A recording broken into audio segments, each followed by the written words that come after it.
Hi everyone, I'm Jamie Lee Searle and I'm going to read an extract from my sample translation of Joachim B. Schmidt's Ósmann, which is based on the true story of a ferryman in the remote north of Iceland in the late 1800s and early 1900s. Some listeners might be familiar with Joachim's Kalman series, which I've really enjoyed translating over the last few years. And I found this new title to be just as captivating, but very different to his previous ones.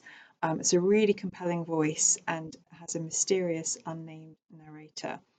So I will launch in and I hope you enjoy it. Prologue. There he stands in front of his hut, firm-footed on the stage of his life, hands on hips, bearded, rugged, completely naked. Yes, a handsome man. Let the curtains rise for Ósmann, the hero of this story. The temptation to describe him in minute detail is great, but I'll try to hold back, not least because it would be tactless. He isn't aware, you see, that I'm watching him. That's why I merely want to explain the reason for his nakedness. And there's still time for that, because he hasn't yet noticed the woman lying on the sandy riverbank, also naked, and possibly dead. A new century has dawned in Skagafjord, and only just recently, but the hopes for better times that come with a new century are considerable. Ósmann has survived 42 winters. One might think he's in the middle of his life, but unfortunately his years are almost up. I want to give an account of his demise later, though. I need to, in a desperate attempt to do justice to his life, to comprehend his death. Yes, perhaps that's it. I want to understand death itself.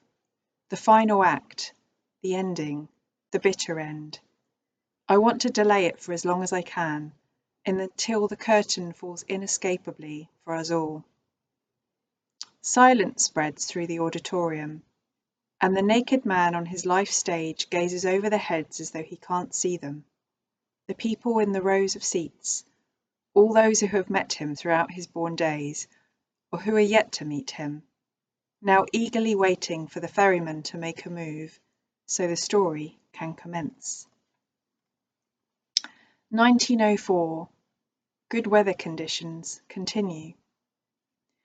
It was a calm summer's morning, with cushioned skies and a dull light. Ósmann was standing naked in front of his hut by the Western District waters, Västerås, as the river mouth is named. He wished his neighbours a good morning. The fog-shrouded massif Tindastóll, the myth-enshrouded island of Drangi far out in the fjord.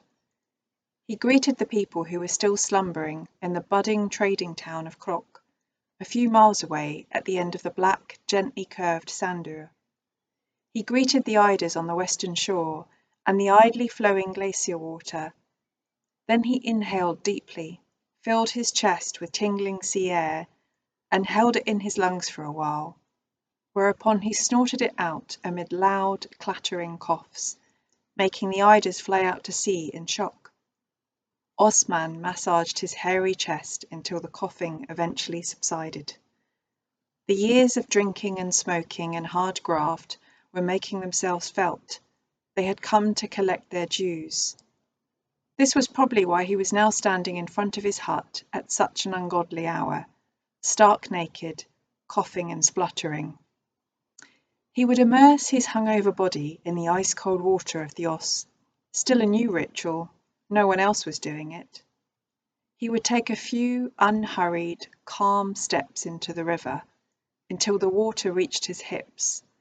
Then he would blow the air ever so slowly out of his lungs and kneel down, his gaze fixed on the opposite shore, until his beard touched the surface of the water.